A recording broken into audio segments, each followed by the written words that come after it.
এই কলকাতা শহর খুবই অদ্ভুত, তাই না?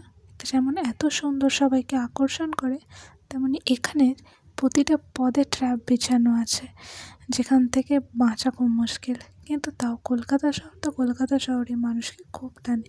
তো এই কলকাতায় এসে যখন আমি এই বড় বাড়ি দেখি, তখন আমার মনে হয় যদি আমিও এখানে থাকতাম, যে আমারও যদি একটা বাড়ি থাকতো। হ্যাঁ, আমার কাছে তো এখন এত টাকাই নেই যে আমি বাড়ির ডাউন পেমেন্ট করতে পারি। তো যাই হোক, কিন্তু আমিও স্বপ্ন দেখি এই কলকাতা শহরে আমার নিজের ঠিকানা, আমার নিজের বাড়ি। হ্যাঁ, এখনও আমার নিজের বাড়ি নেই, মেয়েদের নিজের বাড়ি হয় না, তাই না? তো আমি আমার এই নিজের বাড়ি তৈরি করতে চাই।